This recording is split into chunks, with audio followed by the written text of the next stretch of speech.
¿qué puede haber más devastador que un cuerpo desmembrado? Naturalmente, la trágica historia que llevó a la víctima a este triste final. Los personajes en la historia de hoy expondrán todas las facetas de la crueldad humana.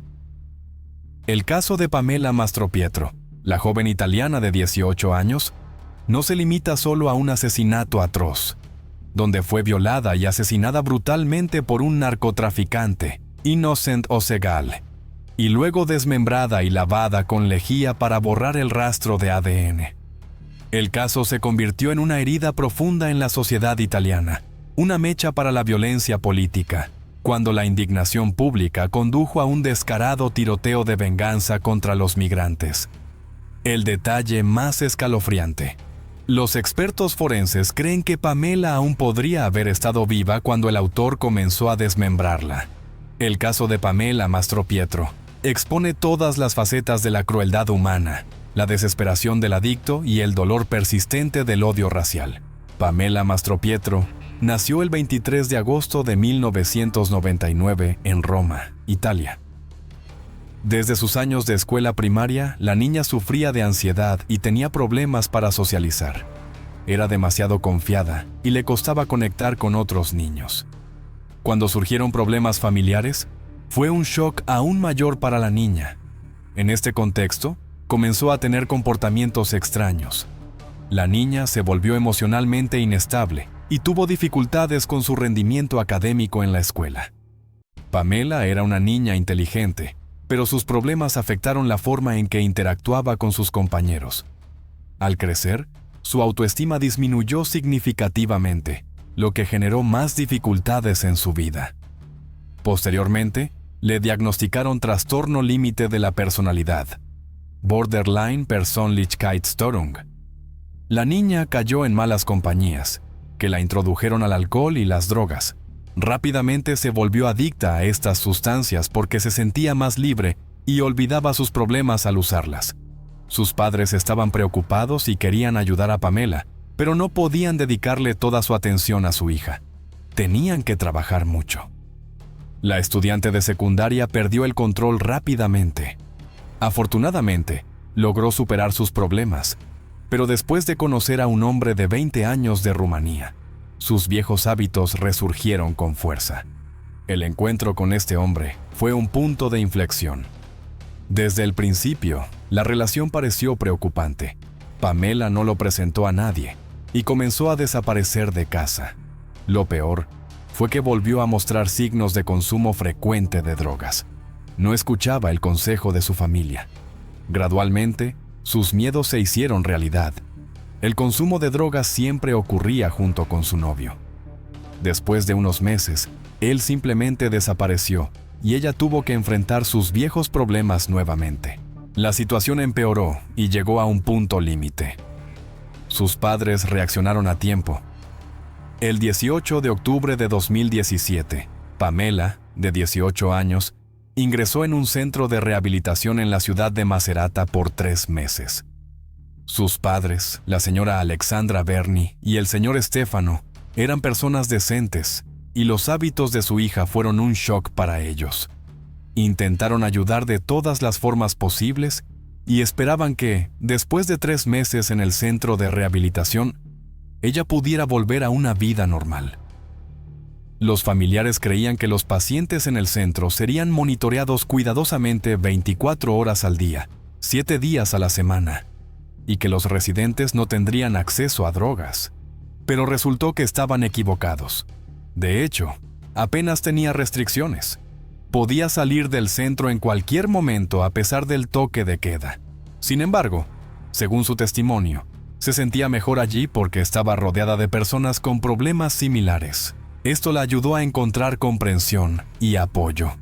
La imagen de Pamela Mastropietro, de 18 años, apareció en los medios el 31 de enero de 2018, solo unas horas después de su desaparición.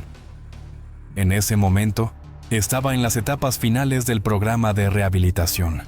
Había establecido un círculo de amigos que incluía personal del centro y adolescentes que vivían allí. Fueron los primeros en ser contactados por la policía después de que los padres de Pamela denunciaran su desaparición. En conjunto, proporcionaron una imagen alarmante de la vida de Pamela. Resultó que su adicción a las drogas había aumentado drásticamente recientemente. Ella luchó contra esto, pero el final del programa no cambió mucho. La madre y el padre acudieron a varios canales de televisión para informar sobre la desaparición de su hija. Pidieron cualquier ayuda posible, solicitando a quienes tuvieran información que hablaran y prometiendo una recompensa. La preocupación crecía, especialmente cuando la policía no pudo encontrar a Pamela durante los 2 días posteriores a la denuncia. Finalmente, un transeúnte se puso en contacto con la comisaría. A varios kilómetros de Macerata, donde estaba Pamela, descubrió 2 maletas extrañas con un olor fétido penetrante. Parecían sospechosas y habían sido colocadas en una zanja junto a una casa en una calle de la zona industrial. Cuando la policía llegó al lugar e inspeccionó el interior, descubrieron que eran partes del cuerpo desmembrado de una joven. La prueba de ADN no dejó lugar a dudas. El cuerpo de Pamela Mastropietro estaba en manos de las fuerzas del orden, y una de las maletas era de ella. Sus padres escucharon la noticia en la radio, y no lo creyeron hasta que la policía se presentó personalmente en su casa por la noche, para informarles del macabro hallazgo. Su madre fue la más conmocionada por el incidente. Siempre esperó que su hija superara su adicción y lograra todo lo que soñaba. Ahora, esas esperanzas se habían desvanecido. La policía descubrió que Pamela había pasado los últimos días de su vida en el centro de rehabilitación, preparándose para la siguiente etapa del programa. Naturalmente, los investigadores fueron allí al principio. Basándose en los testimonios de conocidos, ella había quedado con alguien en el centro de rehabilitación y quería irse. Inmediatamente fue rastreada por cámaras de vigilancia. Pamela realmente salió del centro sin obstáculos, por la noche. Llevaba una maleta y probablemente estaba intentando escapar. El personal ni siquiera intentó detenerla. Pamela simplemente salió y se dirigió a la estación de tren cercana. Aquí, fue grabada de nuevo por la cámara subiendo al coche de un taxista local. El hombre fue identificado.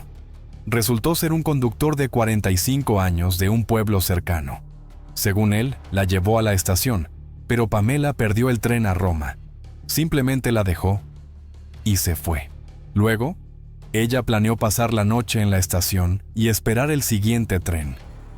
Pero el destino de Pamela tomó un rumbo diferente. Fue rastreada de nuevo. En lugar de dormir en la estación, Pamela se dirigió a otro taxista. La policía también contactó a este hombre. Él no fue quien llevó a Pamela a la estación. Sin embargo, decidió ayudarla y la llevó a su casa para que durmiera allí. A la mañana siguiente, ya no llegó a tiempo para tomar el tren. En su lugar, Pamela decidió relajarse y pidió que la llevaran a un parque en Macerata. Allí, conoció a un traficante de drogas de Nigeria, un hombre llamado Desmond. La policía también habló con él. Admitió que Pamela Mastropietro le pagó con un collar de plata, que ella dijo que había tomado de su madre, y luego se fue. Posteriormente, Pamela fue encontrada en una farmacia a unas pocas calles de distancia. Allí, el farmacéutico dijo que ella entró con una maleta y compró una jeringa. Es de destacar que fue grabada en la farmacia. Fue seguida por un hombre identificado como un ciudadano nigeriano de 30 años llamado Innocent Osehal, que había estado viviendo ilegalmente en Italia desde 2014. Justo antes de la desaparición de Pamela, había abandonado un programa de asilo.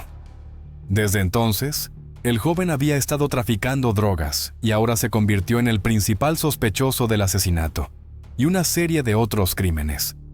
Desafortunadamente, el rastro de Pamela después de este encuentro no pudo ser encontrado. Era como si se hubiera desvanecido. Los investigadores pensaron que había ido a casa de este chico nigeriano. Dada la circunstancia de los últimos días de su vida, probablemente tenía la intención de comprar y consumir drogas. La policía rápidamente localizó dónde vivía este migrante en ese momento. Su casa estaba a solo unas pocas calles de la farmacia, donde fue grabada por cámaras de vigilancia. Los carabinieri llegaron al apartamento del sospechoso, pero no encontraron a Innocent allí. Luego, durante una investigación con luminol, se encontraron algunas manchas de sangre junto con ropa que coincidía con la descripción de lo que llevaba puesto Pamela. Las autoridades sugirieron que ambos habían perdido el conocimiento debido a las drogas. Después de que Pamela visitó a su nuevo conocido, el joven podría haber tenido un arrebato y atacar a la víctima. El informe del forense añadió nuevos y desagradables detalles a la historia. Después de la autopsia, resultó que el autor había intentado borrar su rastro de ADN de una manera bastante inusual. Había lavado a fondo el cuerpo con lejía después de desmembrarlo. La condición del cuerpo era lamentable. Se necesitó tiempo adicional para determinar la causa de la muerte. El perpetrador no pudo deshacerse de la maleta discretamente. Fue grabado por cámaras de vigilancia instaladas en la fachada de la casa más cercana. Resultó que no lo hizo solo, sino junto con un amigo, un taxista, en el coche. Desde entonces, la lista de sospechosos se ha ampliado. Posteriormente, Desmond Lucky y Lucky Avelima también fueron arrestados bajo sospecha de estar implicados en la masacre. Ambos estaban en el coche del que Innocent Osegal salió con las maletas. Sin embargo, ambos negaron saber el horrible contenido de su interior. Innocent fue encontrado y arrestado en cuestión de horas. Desde el principio, negó haber atacado a Pamela. Según él, ella murió por una sobredosis de drogas, y él decidió desmembrar el cuerpo y deshacerse de él, por miedo a problemas legales y a ser deportado. Innocent decidió que la única forma de ocultar el cuerpo rápida y discretamente era desmembrarlo, meterlo en una maleta y tirarlo. Sin embargo, la policía no creyó al sospechoso. Después, Macerata se vio envuelta en una ola de indignación. El asesinato de Pamela Mastropietro provocó una ola de violenta indignación en el público. Se cree que esta fue la razón principal del ataque que tuvo lugar en la ciudad 5 días después de su muerte. Luca Traini se armó y condujo su coche. Mientras conducía, disparó varios tiros contra un grupo de migrantes que viajaban en un autobús, gritando «¡Viva Italia!». El hombre hirió a 6 personas. Fue un milagro que nadie muriera. En este contexto se especuló que Luca había abierto fuego para vengar el asesinato de Pamela, algo que él no negó.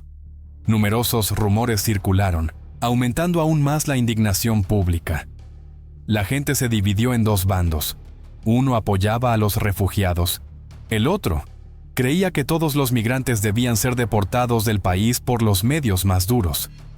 El propio Luca declaró que inicialmente quería ir a la corte y matar a tiros a Innocent Osegale durante el juicio por el asesinato. Sin embargo, luego admitió que no pudo soportar el estrés y quería matar a todos los migrantes sin excepción. Simplemente disparó indiscriminadamente a la gente. También hubo rumores de que conocía a Pamela y a su familia, y que no podía permanecer indiferente a su situación. Pero esta información fue posteriormente refutada. El hombre no conocía a Pamela ni a su familia. La noticia de su muerte le resultó demasiado cercana, y no pudo controlar sus emociones al apuntar con un arma a la gente. Posteriormente, el crimen de Luca provocó una gran controversia. Esta historia fue utilizada de manera particularmente activa por figuras políticas. Específicamente, varios políticos italianos de partidos de centro-derecha mencionaron repetidamente la masacre de Pamela y el posterior ataque a los migrantes.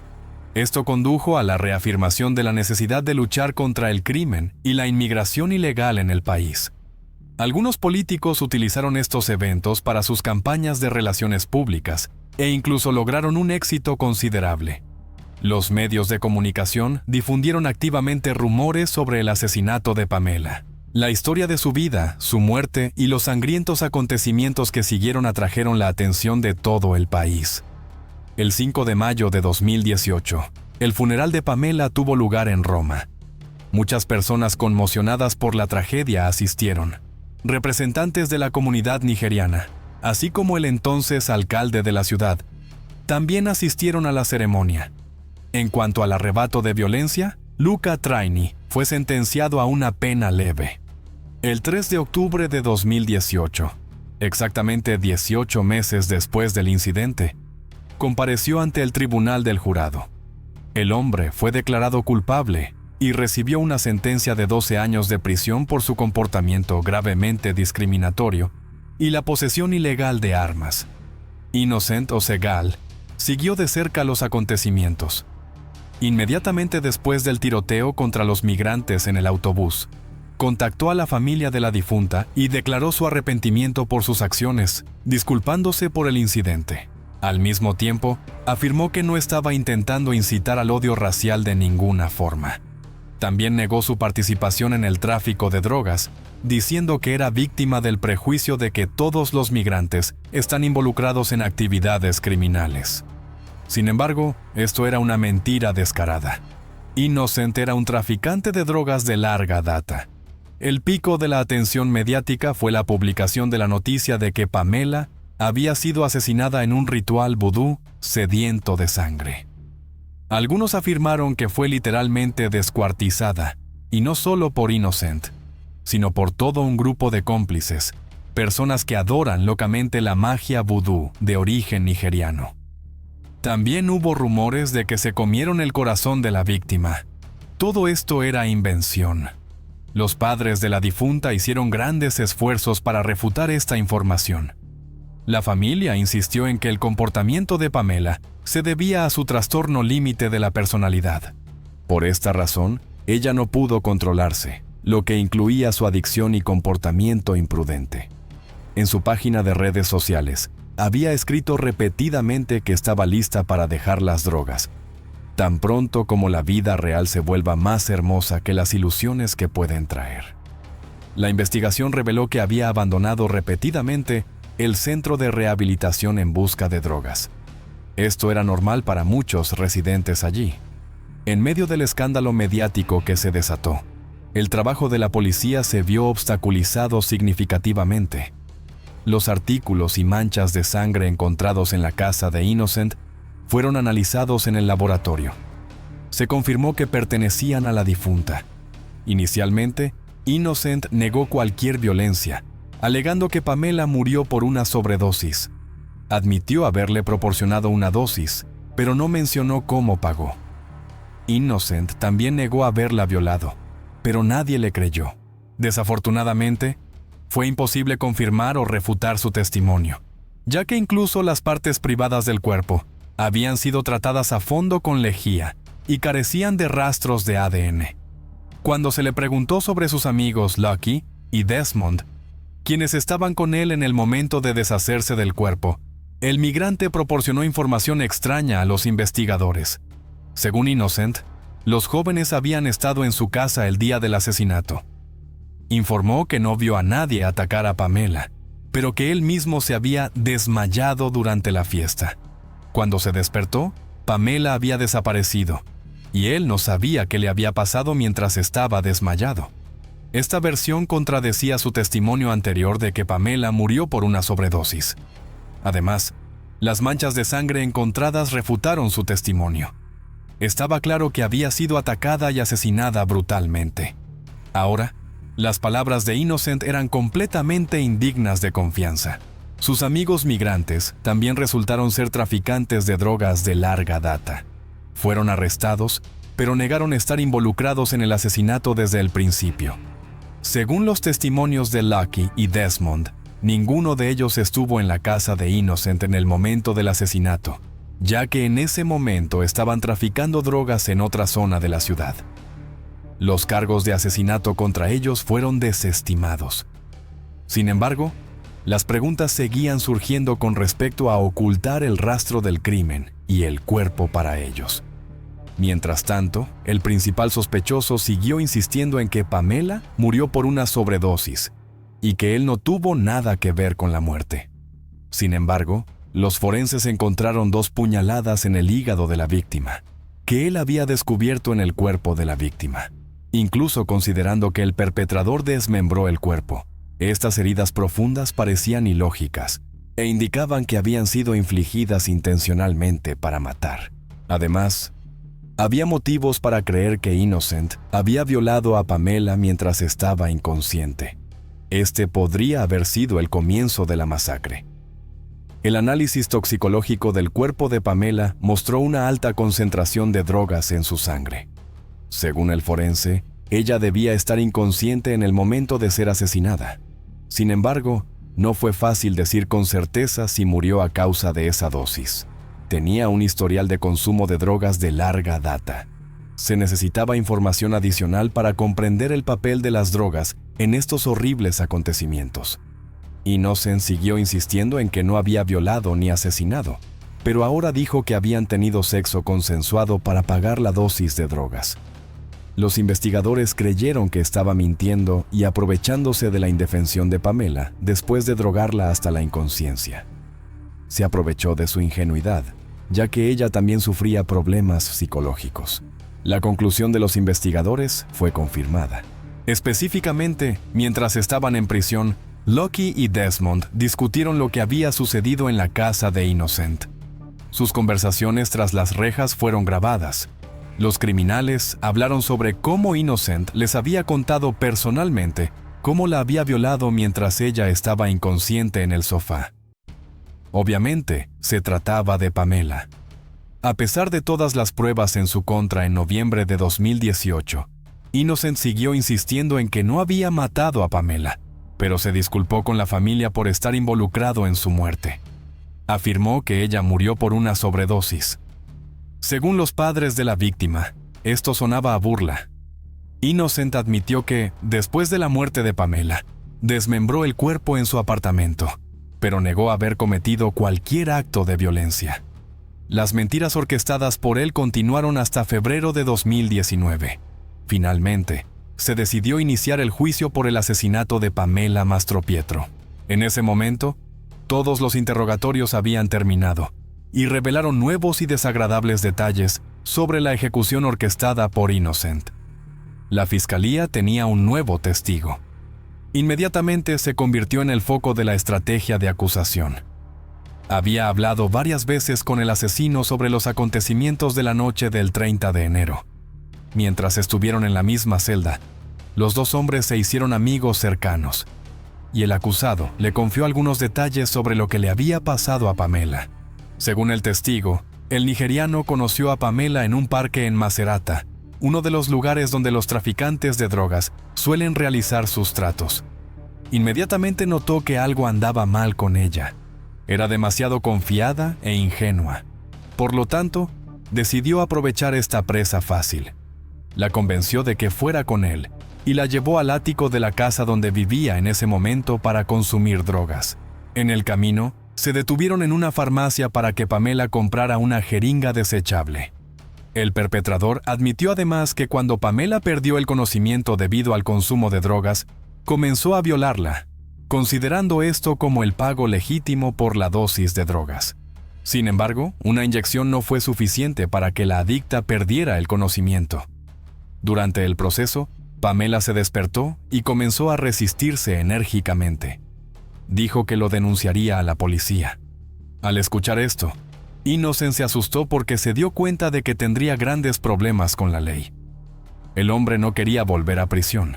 En pánico, tomó un cuchillo y la apuñaló en el hígado, causando una hemorragia grave. Después de eso, ella perdió el conocimiento. Innocent no perdió el tiempo y comenzó a desmembrar el cuerpo casi de inmediato. Según su propia confesión, la víctima comenzó a temblar y a gemir cuando él comenzó a cortar su cuerpo. Por lo tanto, tuvo que darle otra puñalada en el hígado. Después de eso, Pamela ya no mostraba signos de vida. Según el forense, a pesar de las heridas mortales, Pamela podría haber estado viva cuando Innocent comenzó a desmembrar el cuerpo inmediatamente. El testimonio del testigo clave de la fiscalía fue corroborado por pruebas materiales y el testimonio del forense. Este fue otro shock para los familiares de Pamela.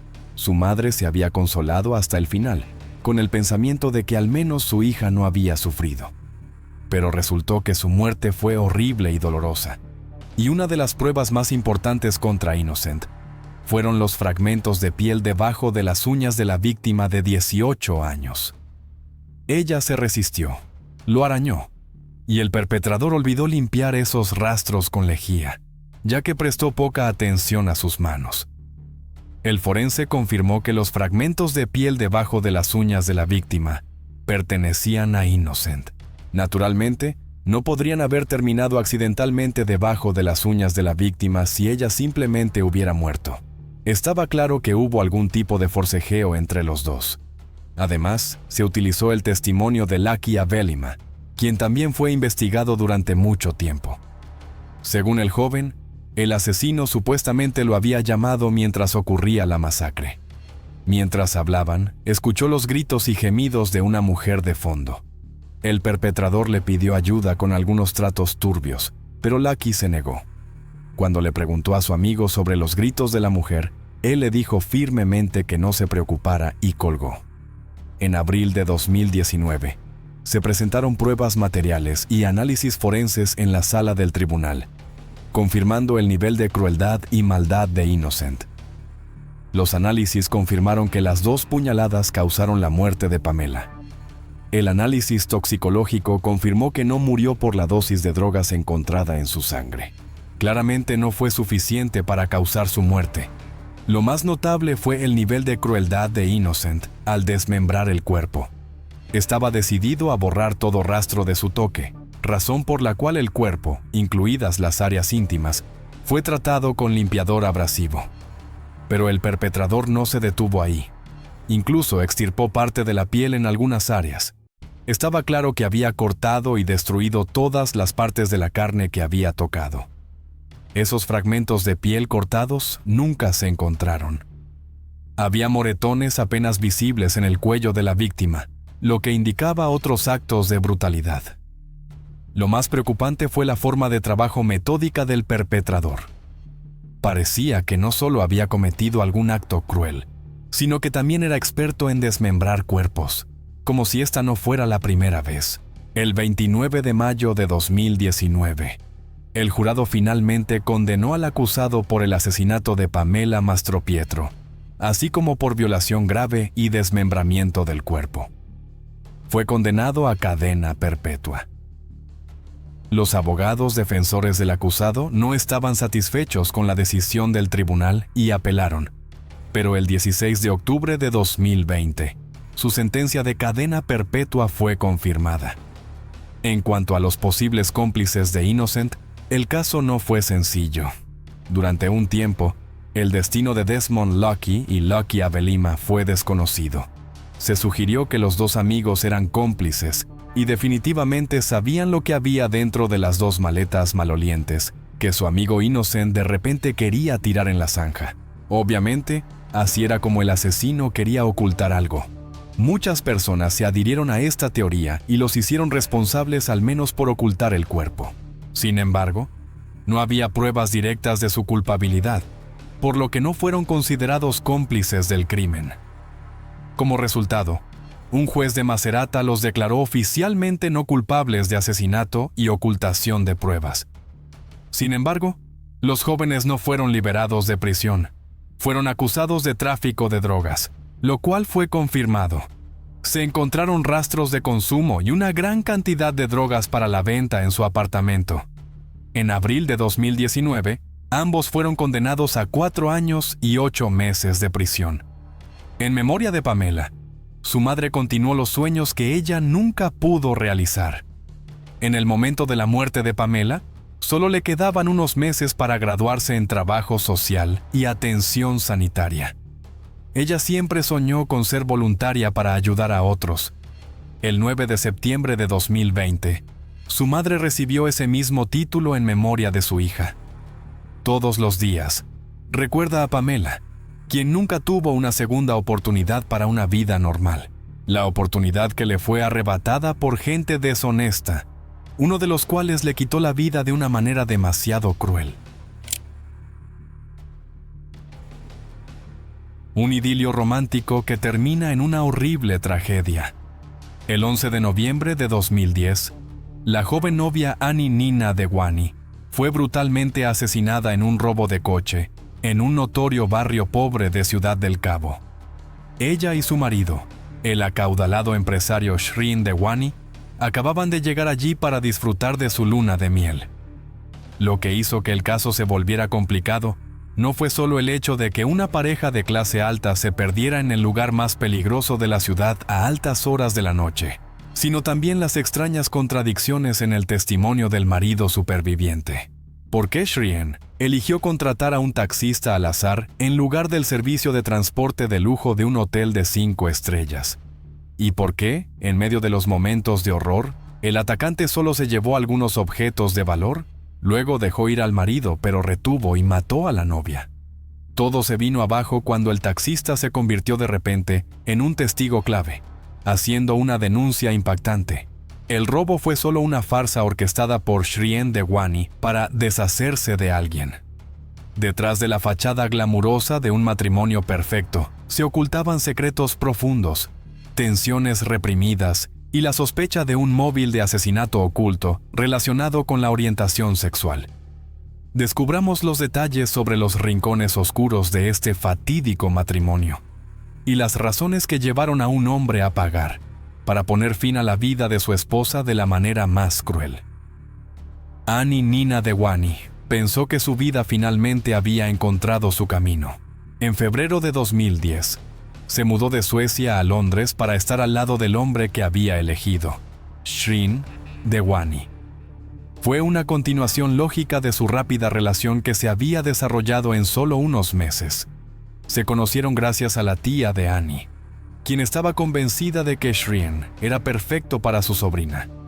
Shrien Dewani, un empresario de 30 años de Bristol, al principio no causó una buena impresión en Annie. En su primera cita, organizada por su tía, ella no sintió que fuera algo especial. Sin embargo, el segundo encuentro lo cambió todo. Shrien invitó a Annie a ver el musical El Rey León en el West End, lo que le dejó una profunda impresión. A partir de entonces, se vieron regularmente, y Shrien trató de impresionar a Annie de todas las maneras posibles. Su generosidad y atención convencieron a Annie, y ella comenzó a pasar más tiempo en Londres. Pero la historia de Annie comenzó muy lejos de Londres. Sus padres, que habían emigrado de Uganda, habían pasado por momentos difíciles y trataban de encontrar su lugar en una pequeña provincia sueca.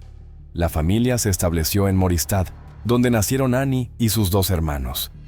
Los primeros años en Suecia no fueron fáciles para ellos, pero el padre de Annie, que había fundado su propia empresa, pudo proporcionar un futuro estable para la familia. En este entorno, Annie creció y poco a poco formó sus sueños y ambiciones. A la edad de 25 años, Annie ya trabajaba en el departamento de marketing de Ericsson. Su desarrollo profesional iba bien, pero ella pensaba cada vez más en el futuro. Soñaba con el amor, la familia y los hijos. Londres resultó ser para ella una ciudad de nuevas oportunidades y encuentros. Comenzó a descubrir esta metrópoli a través de visitas a parientes. Con el tiempo, Londres se convirtió en el lugar donde el destino la unió a ella y a Shrien. La familia de Shrien era rica e influyente, propietaria de una cadena de guarderías en el Reino Unido. Sin embargo, Shrien no se limitó a la herencia familiar y desarrolló activamente su negocio. Gracias a sus esfuerzos, los ingresos de la empresa aumentaron considerablemente. A pesar de su riqueza, él no era un representante típico de la juventud dorada. Su diligencia y su afán de éxito impresionaron mucho a Annie. Su romance se desarrolló rápidamente. Shrien hizo todo lo posible para ganarse la confianza y el favor de Annie. Juntos visitaron los mejores restaurantes y clubes de élite. Pasaron tiempo juntos, y Annie se acostumbró rápidamente al nuevo estilo de vida. Durante 6 meses, ella viajó regularmente entre Suecia e Inglaterra, hasta que finalmente decidió mudarse. En la superficie, su historia parecía un sueño hecho realidad. Una hermosa pareja, carreras exitosas, una vida colorida. Sin embargo, detrás de esta fachada se escondían circunstancias que pronto destruirían su idilio. Paso a paso, Annie se sumergió en una nueva vida, sin saber los acontecimientos que se avecinaban. En la primavera de 2010, la familia de Annie voló a Bristol para conocer por primera vez a los padres de su prometido, Shrien Dewani. La lujosa casa de los Dewani con su enorme jardín, los coches de lujo en el garaje y el ambiente general de ostentación les dejaron una impresión duradera. A pesar de la obvia diferencia en el nivel de vida, las dos familias se saludaron cordialmente y expresaron su consentimiento a la unión. Sin embargo, detrás de la prosperidad exterior, se ocultaban circunstancias que no eran inmediatamente evidentes. En el verano de 2010, Shireen le propuso matrimonio a su amada en París. Después de alquilar un jet privado, la llevó a uno de los mejores restaurantes de la ciudad. El punto culminante de la noche fue el momento en que el camarero sirvió un plato con una rosa roja y un anillo de compromiso bajo una cúpula plateada. Shireen se arrodilló y le propuso matrimonio a Annie. Annie, conmovida por este gesto, accedió. La boda se programó para el otoño del mismo año, y los preparativos comenzaron de inmediato. La celebración prometía ser un evento grandioso, con un presupuesto estimado de 200,000 libras esterlinas, acorde con el nivel de la familia de Wani. Sin embargo, durante este tiempo, Annie compartía cada vez más sus dudas sobre la próxima boda con sus seres queridos. Les contó a sus amigos sobre las tensiones en su relación con Shireen y admitió que no se sentía feliz. En la correspondencia con parientes, ella expresó abiertamente sus temores y dudas, y en conversaciones privadas con amigos dijo que a veces odiaba a su prometido y dudaba de si podría vivir con él toda su vida. Las señales de alarma habían aparecido mucho antes de París. A pesar de los gestos generosos y el estilo de vida derrochador, Annie notó que Shireen era demasiado controlador. Se sentía deprimida, especialmente cuando comenzaron a pasar más tiempo juntos. Su estancia conjunta en Mumbai, donde se alojaron en un hotel antes de su boda, solo empeoró los problemas. Las constantes peleas, la falta de intimidad y la sensación de estar emocionalmente presionada hicieron que Annie pensara en cancelar la boda. Algunos parientes recordaron cómo Annie hablaba abiertamente de su insatisfacción. No ocultó que a veces quería escapar de todo lo que rodeaba su relación. Sin embargo, la presión social y familiar, así como los compromisos antes de la inminente boda, no le dieron el espacio necesario para tomar una decisión final. Unas semanas antes de la boda, la tensión alcanzó su punto máximo. Annie mencionaba cada vez con más frecuencia que se sentía acorralada. Sobre esta base, los primeros meses de su relación parecían engañosamente tranquilos. Shireen, que parecía cariñoso y generoso, era en realidad un hombre con el que Annie no se sentía cómoda. La relación, que había comenzado con viajes de lujo y regalos caros, perdió gradualmente la ligereza que había tenido al principio. Cada vez más a menudo surgían contradicciones que la pareja no podía resolver. Desde el principio, Annie notó un comportamiento extraño por parte de Shireen. Él rechazaba categóricamente cualquier manifestación de cercanía física. Incluso gestos simples como abrazos o besos le parecían innecesarios. Aunque Shireen afirmaba tener principios estrictos y querer permanecer casto hasta el matrimonio, Annie sospechaba cada vez más que la razón estaba en otra parte. Shireen evitaba hablar de su pasado. Lo único que Annie había descubierto era que había estado comprometido antes que ella, pero la boda se había cancelado poco antes de que se conocieran. La pregunta sobre las razones de la ruptura no se discutió, lo que solo aumentó su preocupación. Annie habló con su hermana sobre ello y sospechó que Shireen podría ser virgen o que tenía problemas ocultos de los que no quería hablar. Las discusiones se hicieron cada vez más frecuentes. En un momento de tensión, Annie incluso arrojó su anillo de bodas a Shireen y dijo que no veía sentido a su matrimonio. Pero Shireen fue persistente. Incluso cuando Annie intentó cancelar la boda 3 veces, cada vez él encontraba palabras para persuadirla de continuar con los preparativos. Se vio obligada a hacer concesiones por el bien de su familia, que ya había invertido dinero y esfuerzo en la organización, y por el bien de los invitados que debían volar para la boda. Finalmente, Annie y Shireen se casaron el 19 de octubre de 2010, en presencia de un gran número de invitados. 10 días después de la boda, comenzó su luna de miel.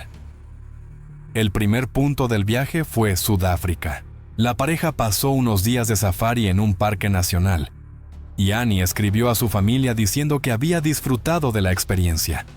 Sin embargo, cuando llegaron a Ciudad del Cabo, todo cambió. Justo en el aeropuerto, Shreen decidió tomar un taxi, aunque el hotel ofrecía un servicio de transporte de primera clase. En ese momento, conoció a un conductor llamado Sola Tongo.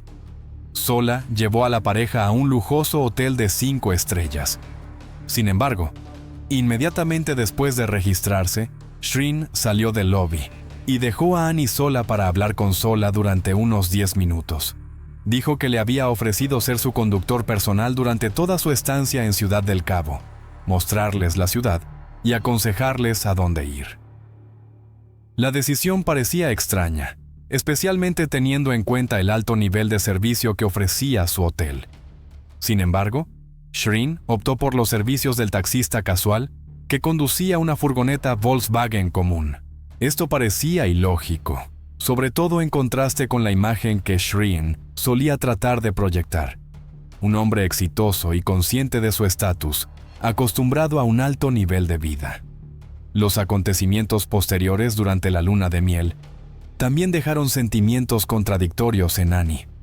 Después de unos días tranquilos en Sudáfrica, se dio cuenta cada vez más de que su relación no cumplía con sus expectativas. Las tensiones entre ellos, que ya se habían sentido antes de la boda, no habían desaparecido. Shreen continuó comportándose de manera reservada y controladora, y sus decisiones se volvieron cada vez más impredecibles. Sin embargo, Annie intentó concentrarse en los aspectos positivos, con la esperanza de que el tiempo en un nuevo entorno mejoraría su relación. El 11 de noviembre, los acontecimientos comenzaron en un entorno familiar. Durante el día, Shreen Dewani y su esposa Annie pasaron tiempo en la piscina del hotel. Por la noche, fueron a un bar en el recinto del hotel, donde parecían relajados y felices. Las cámaras de vigilancia capturaron su interacción y las imágenes tomadas esa noche. La pareja decidió cenar fuera del hotel y contactó a su conductor, Sola Tongo, quien se ofreció a llevarlos a un restaurante al otro lado de la ciudad. La cena en el restaurante, que comenzó alrededor de las 21 horas, terminó una hora después. Tongo los recogió a la salida para llevarlos de regreso al hotel. Durante el viaje, Annie expresó su deseo de ver la Sudáfrica real, y no la parte turística de la ciudad. Según Tongo, ella insistió en ir a una zona donde pudiera ver la vida real de los lugareños. El conductor sugirió Guguleta, uno de los barrios más desfavorecidos y peligrosos de Ciudad del Cabo. El barrio era conocido por su alta tasa de criminalidad, ya que allí se cometieron más de 700 asesinatos entre 2005 y 2010. A pesar de los riesgos, Shreen y Annie acordaron hacer el viaje. Cuando el coche se detuvo en un cruce alrededor de las 23 horas, fueron atacados por 2 hombres armados. Uno de ellos rompió la ventanilla con la culata de un rifle, luego abrió la puerta delantera y empujó a Tongo fuera del coche. Los asaltantes ocuparon los asientos delanteros, dejando a Shreen y Annie en los asientos traseros. A partir de este momento, la situación empeoró dramáticamente. Los secuestradores armados y agresivos comenzaron a exigir joyas y otros objetos de valor a Annie. Dijeron que no querían hacer daño, pero advirtieron que liberarían a los rehenes por separado. Shreen y Annie suplicaron que no los separaran, pero los secuestradores insistieron. Después de aproximadamente una hora de viaje, se detuvieron y empujaron a Shreen fuera del coche a través de la ventanilla rota. Anteriormente, los secuestradores le quitaron el teléfono para que no pudiera contactar a la policía de inmediato. Shreen se quedó solo y comenzó a pedir ayuda. Llamó a las puertas de las casas cercanas hasta que uno de los residentes accedió a abrir la puerta, y Shreen, en estado de shock, le pidió que llamara a la policía. Mientras tanto, Sola Tongo, que había sido liberado previamente por los secuestradores, ya había informado a la policía sobre el incidente. La operación de búsqueda comenzó de inmediato, y Annie fue considerada secuestrada. Shreen y Tongo hicieron sus declaraciones a la policía de forma independiente. Shreen fue luego llevado de regreso a su hotel, donde comenzó la coordinación de las acciones posteriores. A la mañana siguiente, un residente en el área de Khayelitsha informó a la policía de una furgoneta Volkswagen gris que estaba estacionada al lado de la carretera. El coche había estado estacionado allí durante varias horas, lo que despertó sospechas. Cuando la policía llegó al lugar alrededor de las 8:30, encontraron el cuerpo de Annie Dewani dentro. Su cuerpo presentaba una herida de bala en el cuello. La bala había atravesado el brazo con el que Annie intentó defenderse, y luego penetró en el cuello y se alojó en el asiento del coche. Los investigadores forenses determinaron que la muerte no fue inmediata. Ella murió por pérdida de sangre. La noticia de la muerte de Annie llegó a su padre cuando se encontraba en Ámsterdam, esperando un vuelo de conexión a Ciudad del Cabo. Al escuchar la noticia de Shreen, se sintió conmocionado y apenas podía recordar los detalles del vuelo. Mientras tanto, la investigación ya había comenzado. Las primeras declaraciones a la policía vinieron de empleados del hotel, a quienes les resultó extraño que la pareja hubiera viajado a una zona peligrosa por la noche. Para los turistas, especialmente si se alojaban en un prestigioso hotel de 5 estrellas, esto parecía ilógico. Shreen explicó que la idea de ir a esta zona fue de Annie. Según él, ella quería ver la Sudáfrica real. Los investigadores consideraron que esta versión era dudosa dada la alta tasa de criminalidad en la zona, que incluso los lugareños conocían. Ninguno de ellos, ni siquiera un taxista, se atrevería a llevar turistas allí en la oscuridad. Paralelamente a los interrogatorios, la policía comenzó a recopilar pruebas. Una de las primeras pistas fueron las huellas dactilares encontradas dentro de la furgoneta. Su propietario fue identificado como C.I. McKenney, que ya había sido condenado por otros delitos. La policía lo arrestó ese mismo día. McKenney estaba en casa con 2 mujeres y un hombre. Aparentemente, el grupo acababa de regresar de un club, donde habían consumido alcohol y sustancias ilegales. Mientras tanto, las preguntas sobre las circunstancias del crimen se acumulaban. Desde el principio, los investigadores no podían entender el motivo del crimen. No se exigió rescate, por lo que se descartó un secuestro por dinero. Tampoco se encontraron signos de violencia en el área íntima, lo que refutó otra posible teoría. Los secuestradores no quemaron el coche, aunque habría sido lógico para destruir pruebas. Además, dejaron ir a Shreen y al conductor, dejando 2 testigos que podrían identificarlos. Mientras tanto, Shreen se puso en contacto con los padres de Annie en Bristol para informarles sobre el incidente. En una llamada telefónica se disculpó por no haber podido protegerla. Sus palabras sonaron sinceras, pero despertaron dudas en los investigadores. ¿Por qué un taxista experimentado aceptaría ir a un barrio desfavorecido? ¿Por qué Shreen permitió tal viaje, a pesar de conocer los riesgos? Estas y otras preguntas se convirtieron en la base para una investigación posterior, que rápidamente tomó un giro inesperado. Shreen Dewani se encontraba en el Reino Unido cuando la policía de Sudáfrica descubrió las primeras pistas sobre el asesinato de su esposa. Durante un registro del detenido C.I. McKenney, se encontraron los objetos robados de la furgoneta de Annie. Durante su interrogatorio, McKenney confesó el asesinato y nombró a su cómplice, Sama Dode Kevi. 2 días después, Kevi fue arrestado por la policía. En ese momento, el caso parecía cerrado, y los investigadores trataron el acto como un robo aleatorio. Sin embargo, unos días después, McKenney hizo una nueva declaración. Dijo que el acto había sido ordenado y mencionó a otro participante, Malomu. Malomu fue arrestado, y esto condujo a una nueva confesión. Resultó que el taxista Sola Tongo estaba involucrado en la conspiración. Tongo, que en ese momento era considerado una víctima de las circunstancias, de repente se convirtió en la figura central. Bajo la presión de las pruebas, accedió a cooperar con la fiscalía y confesó. Según el testimonio de Sola Tongo, Shreen Dewani fue el autor intelectual del crimen. Tongo declaró que un día después de la llegada de la pareja a Ciudad del Cabo, Shreen lo invitó a hablar. Las cámaras de vigilancia capturaron el momento. Shreen salió del lobby del hotel, dejando a Annie dentro, y habló con el conductor afuera durante 10 minutos. En ese momento, según Tongo, escuchó a Shreen decir que quería deshacerse de alguien, especificando que se trataba de su esposa. Mientras tanto, unos días antes, el funeral de Annie se llevó a cabo en Londres. La ceremonia tuvo lugar en un gran salón alquilado, donde docenas de personas se reunieron para despedirse de la difunta. Después de la cremación, las cenizas de Annie se esparcieron sobre un lago en Suecia, donde había pasado su infancia.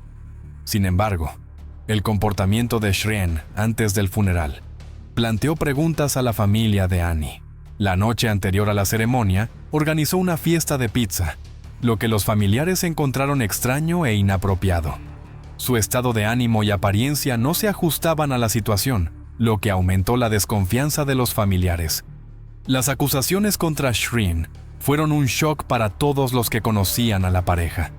La familia de Annie se sintió conmocionada al enterarse de la versión presentada por Tongo. El conductor, que antes era considerado un hombre respetable, dijo que el crimen había sido planeado antes de que la pareja llegara a Sudáfrica. Los recuerdos de Tongo y los detalles que proporcionó influyeron significativamente en el curso posterior del caso. Su confesión generó dudas sobre la teoría original de un ataque aleatorio.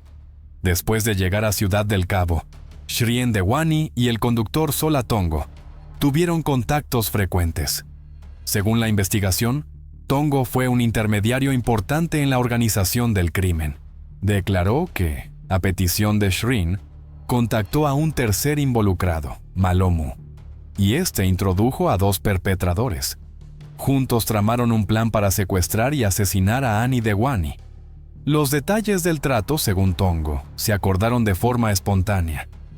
A pesar de la riqueza de Shreen, solo ofreció 15,000 rand, o alrededor de $1,200, por el asesinato de su esposa. Tongo explicó que Shreen insistió en que todo se hiciera rápidamente. Utilizó mensajes de texto para coordinar las actividades, evitando llamadas telefónicas para que Annie no notara nada sospechoso. Los datos telefónicos recopilados por la policía mostraron que Shreen y Tongo intercambiaron numerosos mensajes el día de su llegada a Ciudad del Cabo. El contenido de estos no pudo ser recuperado, ya que la correspondencia fue eliminada antes de que la policía tuviera acceso a los teléfonos, lo que dificultó la investigación, pero no descartó la sospecha. Al día siguiente, durante la cena en el restaurante del hotel, Shreen abandonó la mesa, dejando a Annie sola, como muestran las grabaciones de vigilancia. Justificó su partida diciendo que tenía que atender una llamada de trabajo urgente.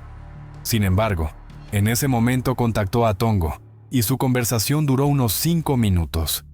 Este incidente fue parte de un todo más grande que planteó cada vez más preguntas a los investigadores. La parte más extraña fue el día en que ocurrió el crimen. Según los registros telefónicos, Shreen y Tongo continuaron enviándose mensajes de texto incluso mientras estaban juntos en el coche. Los investigadores consideraron esto como prueba de que no querían que Annie escuchara sus conversaciones.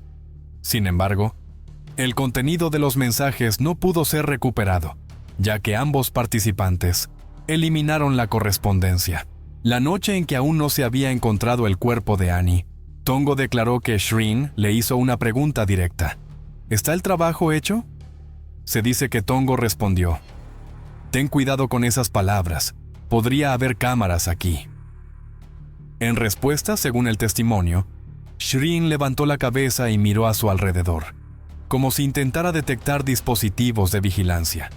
Estos eventos formaron la base de la acusación contra Shreen Dewani, que se basó en el testimonio de Tongo, los datos telefónicos y el comportamiento de Shreen en momentos cruciales. 3 días después del crimen, las cámaras del hotel grabaron a Shreen entrando en una de las habitaciones con Sola Tongo, sosteniendo un sobre blanco en la mano. Más tarde, Tongo salió del hotel con el mismo sobre. Se asumió que el sobre contenía dinero que se había prometido para la ejecución del crimen. Otra pista fue que Shreen había retirado una gran suma de dinero en efectivo del banco el día anterior. Cuando la policía preguntó, él afirmó que el dinero estaba destinado a una sorpresa para Annie, la organización de un vuelo en helicóptero. Sin embargo, los empleados del hotel confirmaron que podrían haber organizado fácilmente tal servicio para los clientes, por lo que recurrir a los servicios del taxista fue inexplicable. Investigaciones posteriores revelaron que Shreen describió los eventos de la noche del crimen con notables inconsistencias. Afirmó que los secuestradores se llevaron todas las joyas de Annie, incluido su anillo de bodas. Sin embargo, el anillo se encontró más tarde en la escena del crimen, y su ubicación se convirtió en un punto importante de contradicción en el relato de Shreen. Estas peculiaridades llevaron a la detención de Shreen en Bristol. A pesar de la fianza de 250,000 libras esterlinas que su familia depositó fácilmente, la sospecha contra él solo aumentó. Los abogados de Dewaney insistieron en que las acusaciones contra él eran absurdas, ya que no era lógico planear un crimen a través del primer taxista que conoció. Sin embargo, la situación se complicó aún más cuando la policía recibió nueva información. Unas semanas después, un hombre llamado Leopold Lake se puso en contacto con la policía. Afirmó haber tenido una relación íntima con Shreen durante varios meses antes de la boda. Leopold, que trabajaba como acompañante bajo el seudónimo de German Dominator, dijo que Shreen había utilizado sus servicios varias veces. Además, la policía descubrió que Shreen había utilizado el sitio web de citas Tinder, incluso en los días en que aún no se había encontrado el cuerpo de su esposa. Estos hechos plantearon la sospecha de que Shreen pudo haber estado motivado por su orientación sexual y quería ocultar este hecho a su familia y a su comunidad. Posteriormente, 4 personas involucradas en el secuestro y asesinato fueron arrestadas. 3 de ellas recibieron penas de prisión reales. Sin embargo, inicialmente ninguna de ellas nombró a Shreen como el organizador. Su nombre solo apareció después de un tiempo, lo que aumentó las dudas sobre la veracidad de sus confesiones. Mientras tanto, los investigadores continuaron buscando pruebas para confirmar o negar la participación de Shreen. Sus abogados insistieron en que el caso se desestimara por falta de pruebas concluyentes. El tribunal aceptó esta objeción y Shreen fue declarado inocente. Después de su liberación, regresó a su vida normal. Hoy, Shreen es abierto sobre su orientación y vive con un fotógrafo brasileño. Viajan juntos y comparten activamente su vida en las redes sociales. Este desarrollo ha planteado muchas preguntas a la familia de Annie. Su padre calificó el comportamiento de Shreen no solo como una traición, sino también como un profundo insulto a la memoria de su hija. Shreen Dewaney es considerado una de las figuras más controvertidas en esta tragedia. Su absolución por parte del tribunal no fue una explicación suficiente para lo que sucedió para la familia de Annie. Para ellos, las preguntas sobre el papel real de Shreen, sus motivos y acciones en ese fatídico día, siguen sin respuesta. A pesar del cierre oficial del caso, el público continúa debatiendo los detalles del caso y está dividido sobre lo que realmente sucedió esa noche. Hasta el día de hoy, para la familia de Annie Ninna Dewaney, aunque la sentencia del tribunal declaró a Shreen Dewaney inocente, la justicia sigue siendo una ilusión. Se dice que la verdad se cerró en la sala del tribunal, pero continúa siendo diseccionada en todos los foros públicos. Shreen ha regresado a una nueva vida, ahora abierto sobre su orientación sexual, un detalle que muchos creen que es la clave que condujo a la tragedia. Sin embargo, las preguntas innegables persisten, acechando la fría región de Ciudad del Cabo. ¿Cuál fue el papel real de Shreen en esa fatídica noche? ¿Qué motivo lo llevó a orquestar la muerte de su esposa en un guión tan cruel? Mientras Shreen continúa su nueva vida, la verdad sobre la muerte de Annie permanece atrapada entre las confesiones de los criminales con motivos y la absolución del marido. El caso de Dewaney no es solo una tragedia de asesinato, sino también una lección costosa sobre el peligro de los secretos enterrados, dejando una persistente sensación de remordimiento que no se puede borrar. ¿Se hizo realmente justicia? ¿O fue solo un precio pagado por el silencio? Una chica de 20 años que soñaba con ser policía, que alguna vez ganó el título de Miss Adolescente. De repente se hundió en la adicción y la prostitución. La noche del 5 de diciembre de 2008, su jefe la llevó en auto a la casa de un gigante de 22 años con antecedentes penales para un intercambio. Una hora después, ella llamó. «No esperes, llegaré tarde». Esa fue la última vez que alguien oyó su voz. 38 días después, en pleno invierno de búfalo que corta la piel, su cuerpo fue encontrado desnudo, invertido, congelado dentro de un contenedor de basura a solo unos pasos de la casa de ese tipo. La policía concluyó: sobredosis accidental. La familia no lo cree. 3 autopsias, ADN extraño, lengua cortada, pistola eléctrica, declaraciones falsas. 16 años han pasado. El asesino sigue libre. ¿Quién mató realmente a Amanda Wienckowski? Mira ahora para conocer la verdad enterrada. Amanda Wienckowski, a quien llamaban Manda, nació y creció en Buffalo, Nueva York. Amanda se graduó de la escuela secundaria Niagara Whitfield en el año 2006. Su madre, Leslie, dice que alguna vez fue honrada como Miss Adolescente Buffalo una vez. Amanda también hizo de todo, desde bailar hasta nadar hasta gimnasia en la escuela secundaria. Ella ponía cada huevo en una caja diferente y todo iba bien. Amanda realmente quería ser policía. Ella deseaba hacer las cosas mejores. Ella era inteligente, bonita y fuerte para su edad. Alrededor de esa época, Amanda también obtuvo la licencia de policía del Consejo de Servicios Educativos Cooperativos. Leslie dice que ahí fue donde todos sus planes se torcieron. Ella estaba a un paso de hacer realidad su sueño. La gente dice que las personas con las que andas te forman.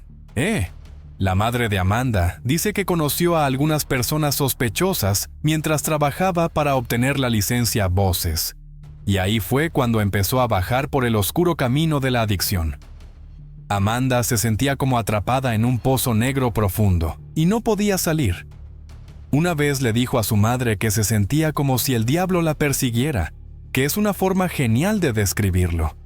Es como huir de alguien que no puedes ver. Cada paso que das te hace sentir que estás progresando, pero aún puedes sentir su pesada respiración en la nuca. Es muy triste ver a Amanda hundirse más y más en el abuso de drogas. Ella solía ser una chica de 18 años, entusiasta con grandes sueños. Amanda era fuerte, sin embargo, porque Leslie quería que se limpiara. Ella hizo todo lo posible para dejar el consumo de drogas. Leslie siempre estuvo ahí para su hija, incluso cuando el dinero escaseaba. El camino fue accidentado, sin embargo, como siempre lo es. Amanda realmente no quería ser una adicta. Probó muchas formas diferentes de romper el hábito, pero nada funcionó. Amanda tuvo que hacer trabajo para adultos en algún momento para pagar su hábito de drogas. La gente le daba drogas a cambio de tener relaciones sexuales con ellos. Era un ciclo muy malo. Amanda sabía que no podía hacer esto para siempre, pero también sentía que si dejaba de alimentar al monstruo, su cuerpo se voltearía al revés. Amanda conocía a mucha gente turbia, así que también tenía un jefe en ese momento.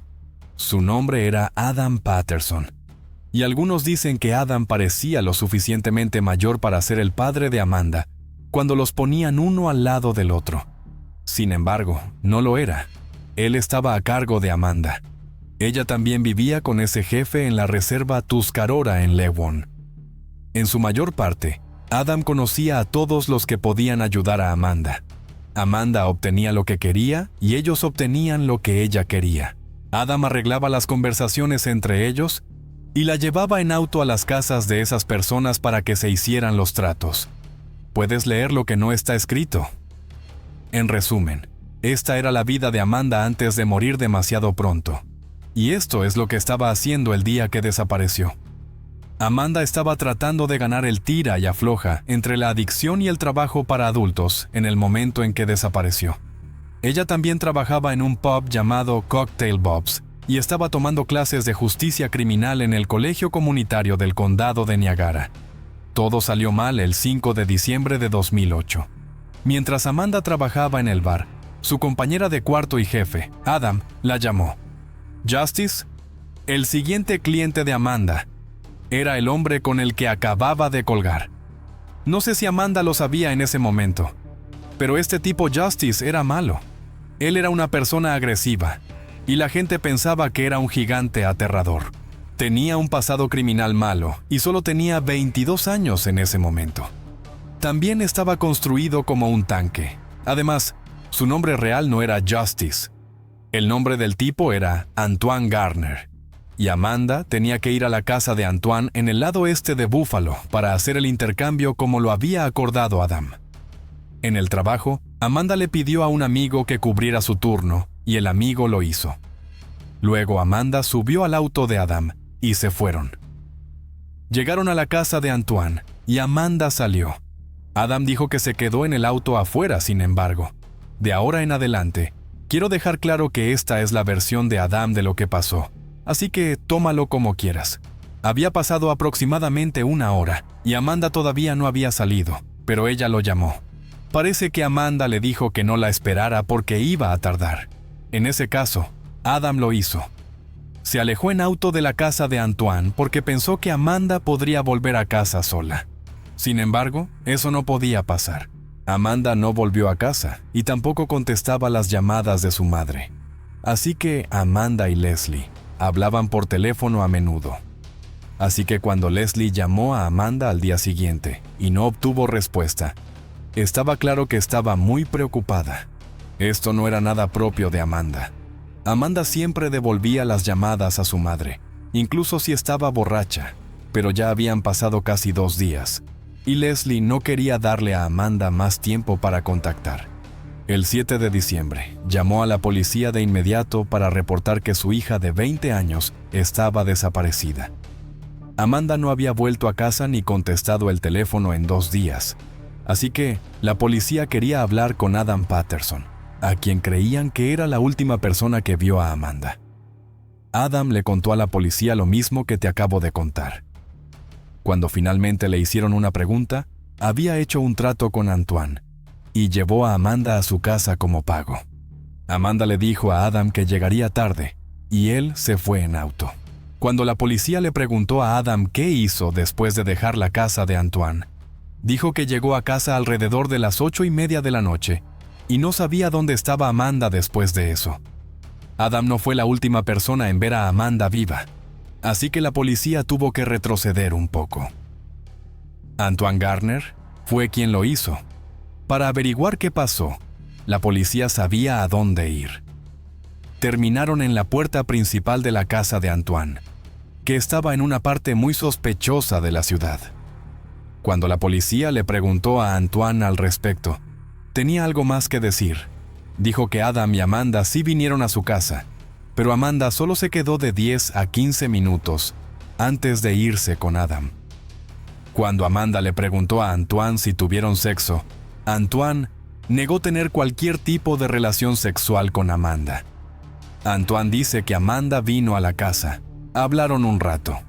Él le dio las cosas y ella se fue sin darle nada a cambio.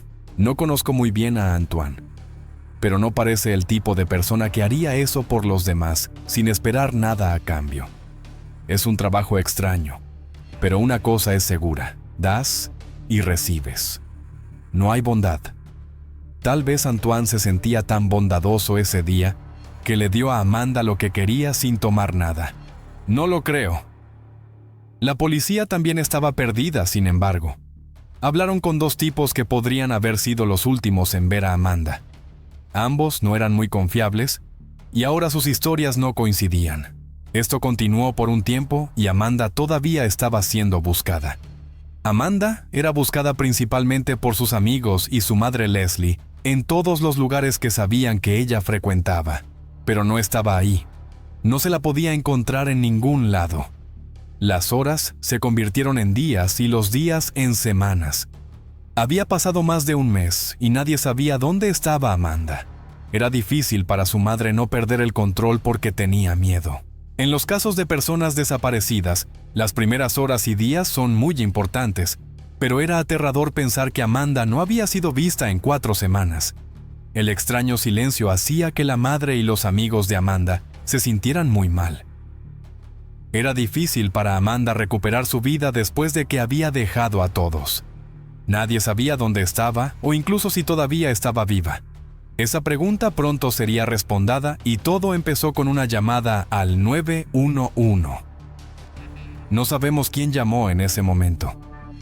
Los informes decían que el llamante era desconocido y dijo que la policía podría encontrar algo en un contenedor de basura en el lado este de Buffalo. La policía y los servicios de emergencia fueron enviados de inmediato, y cuando llegaron, parecía extrañamente familiar. Aunque era principalmente un estacionamiento de iglesia, estaba sorprendentemente cerca de donde vivía Antoine Garner y donde Amanda fue vista por última vez, y fue a hacer un trato. Cuando la policía se acercó al contenedor en cuestión y lo abrió, se quedaron impactados. Ahora, no sé si ya lo dije, pero era enero de 2009. Lo que significa que hacía mucho frío afuera en Nueva York. No solo frío, era horrible. Así que cuando la policía abrió el contenedor, vieron un cuerpo congelado. La víctima no tenía pelo en la cabeza, así que no sabían si era hombre o mujer. La cabeza estaba completamente afeitada. Otra persona había puesto el cuerpo en el contenedor boca abajo. La cara y el cuello parecían tener marcas en ellos. Un tatuaje de mariposa en el cuello fue lo único que ayudó a la policía a averiguar quién era. Amanda también tenía un tatuaje de mariposa en el cuello. La policía tuvo que llamar a la familia de Amanda para identificar oficialmente el cuerpo. El hermano de Amanda fue quien finalmente identificó a su hermana muerta. El pobre chico debe haber estado pasando por tanto dolor y tragedia. Lo estaba. Llamó a su madre llorando porque no podía creer lo que estaba oyendo. Estaba a punto de volverse loco. Hasta ese momento, había pasado más de un mes y todavía no había respuestas. Amanda nunca fue vista de nuevo. Su familia y amigos nunca volverían a ser los mismos después de que ella muriera. Pero no tenían idea de que más dolor estaba en camino. La policía tenía muchas dudas sobre la ubicación del contenedor. El hecho de que fue encontrado cerca de la casa de Antoine hizo que la policía pensara que era un caso fácil. Pero Antoine lo negó todo cuando hablaron con él de nuevo. Fue tan lejos como para decir que si mató a Amanda, no sería tan estúpido como para tirar su cuerpo cerca de su casa sin pensar. De todos modos, el cuerpo de Amanda fue llevado para una autopsia para encontrar la causa de la muerte. Pero en el caso de Amanda, esta autopsia se convirtió en una gran fuente de debate. Hasta el día de hoy, no una, no dos, sino 3 autopsias han sido realizadas para tratar de averiguar cómo murió Amanda. La primera autopsia se realizó tan pronto como se encontró el cuerpo de Amanda y se determinó que murió de, sobredosis accidental. Es extraño y impactante que las marcas en el cuerpo de Amanda, que claramente eran cortes y moretones, nunca se mencionaran. Según el primer informe, la muerte de Amanda fue un accidente. Según los oficiales médicos, Amanda perdió la cabeza después de drogarse la noche, antes de desaparecer. Piensan que se cortó la cabeza, se quitó la ropa y luego cayó de cara en un contenedor de basura. ¿Estás seguro? En otro mundo, tal vez, pero no en este. En otras palabras, no tenías que ser médico o experto forense para darte cuenta de que Amanda había sido golpeada severamente. No era probable que muriera en un accidente. Además, era triste que si la autopsia de Amanda mostraba que murió por accidente, no había razón para investigar un asesinato en la corte. La segunda autopsia se realizó en noviembre de 2011 porque, estaba claro que había que hacerlo. Stephen Cohen, el abogado de la familia de Amanda, contrató a 2 médicos forenses y pidió que entregaran el cuerpo de Amanda para otra autopsia. Lo que encontraron fue horroroso. Amanda había sido asesinada con las manos desnudas. También era probable que Amanda intentara defenderse del atacante, porque tenía cortes defensivos en el cuerpo. Amanda también fue encontrada invertida en un contenedor de basura, desnuda y sin ropa. Esto es más prueba de que alguien le hizo esto. Y si eso no fuera lo suficientemente malo, le faltaba la lengua. Los dos cuerpos son muy diferentes. Realmente puedes distinguirlos. La segunda examinación, que creo que es más probable, muestra que Amanda fue asesinada. Stephen Cohen también pidió una segunda prueba de laboratorio independiente en el cuerpo de Amanda. Los resultados mostraron que los niveles de Amanda no eran lo suficientemente altos para causar sobredosis o muerte. Aunque tenía drogas en el cuerpo, no eran suficientes para matarla. Lo que sí tenía, y mucho, era una droga popular llamada Rofi. Además, se encontró evidencia de ADN en el cuerpo de Amanda, que fue un gran avance en el caso. 2 perfiles de ADN femeninos no identificados fueron tomados del cuerpo de Amanda junto con perfiles de ADN de Adam Patterson y Antoine Garner. No estamos seguros de cómo llegó el ADN de la mujer a su cuerpo, pero está bastante claro cómo llegó el ADN de Adam y Antoine a su cuerpo. Aún así, esto no respondía realmente la gran pregunta: ¿quién la mató? Todo esto llevó a la tercera y última autopsia de Amanda, ordenada por el fiscal de distrito y realizada por el Dr. Scott LePatner, solo al comienzo de 2012. Sin embargo, la causa de la muerte de Amanda no se encontró en este informe. Algunas historias de noticias decían que el cuerpo de Amanda también fue objeto de una cuarta autopsia, pero los resultados fueron los mismos. No se encontró nada. No importaba lo que hicieran porque el certificado de defunción de Amanda todavía decía que murió de sobredosis accidental por la primera autopsia desastrosa. Y su madre, Leslie, quería cambiar eso. Demandó al condado de Erie y al examinador médico jefe del condado de Erie en septiembre de 2021, casi 13 años después de que su hija fuera encontrada en un contenedor de basura. Ella quería cambiar la causa de la muerte a homicidio. Leslie tenía un objetivo simple: o quería que la causa de la muerte se cambiara a homicidio o indeterminada, o quería que la oficina del examinador médico del condado de Erie reiniciara el caso para que se pudiera encontrar la causa de muerte correcta. Pero nada de eso pasó porque el caso fue desestimado por ser demasiado tarde, lo cual es una locura. Habían pasado más de 10 años desde que se encontró el cuerpo de Amanda, e incluso después de varias autopsias y una demanda, el caso seguía estancado. ¿Puedes imaginar cómo deben haberse sentido la madre de Amanda y su familia todos estos años? Están tratando de encontrar soluciones, pero se topan con problema tras problema. Aunque es terrible, todavía hay esperanza. El cuerpo de Amanda tenía ADN de Antoine Garner en él, y la policía sospechaba de él antes de la autopsia, pero la autopsia y el certificado de defunción de Amanda, ambos decían que murió de sobredosis accidental. Después de eso, la investigación prácticamente se detuvo, y Antoine ya no era sospechoso ni siquiera un poco. Pero ¿cómo se puede descartar tan rápido a Antoine? ¿Y la idea de que podría estar involucrado? Estaba claro que era una persona agresiva. Trabajaba con gente y cosas turbias, y Amanda lo vio por última vez con vida.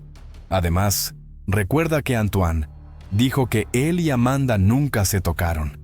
Entonces, ¿por qué estaba su ADN en el cuerpo de Amanda? El cuerpo de Amanda también fue encontrado en un estacionamiento de iglesia a solo unos pasos de la casa de Antoine, que era donde fue vista por última vez. Hay algo mal con Antoine que no se puede explicar. ¿Quién sabe con seguridad?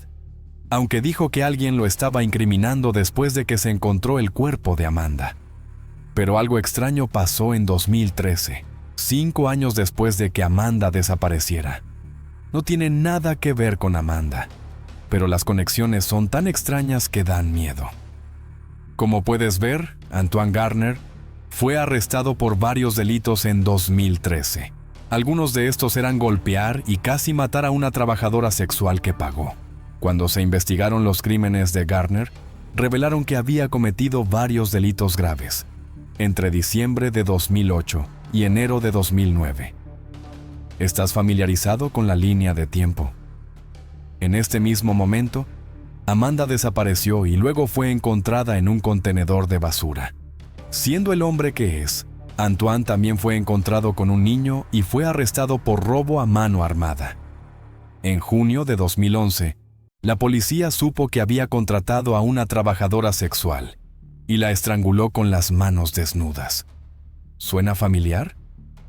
Ahora sabes qué tipo de persona es Antoine.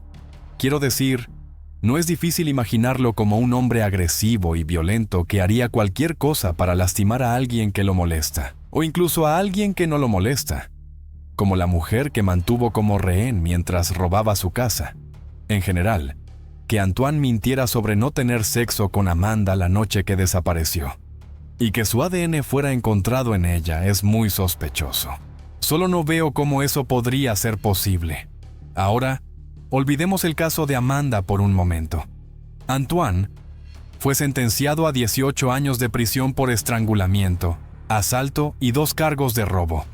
Él todavía está ahí, pero nunca fue acusado en el caso de Amanda. Han pasado 16 años desde que Amanda y Adam dejaron su turno en Cocktail Bob's y fueron a la casa de Antoine. Su cuerpo congelado fue encontrado en un contenedor de basura cerca de la casa de Antoine hace aproximadamente 16 años. El ADN de Amanda de Antoine y Adam fue encontrado en su cuerpo hace 16 años cuando fue puesta a descansar, pero nadie ha sido arrestado por matarla. Hay mucha evidencia de que Antoine probablemente tuvo algo que ver, pero no lo sabemos con seguridad. Pero incluso si lo tuvo, ¿es posible que Adam también estuviera involucrado? Él era su jefe, y arregló la reunión entre Amanda y Antoine desde el principio.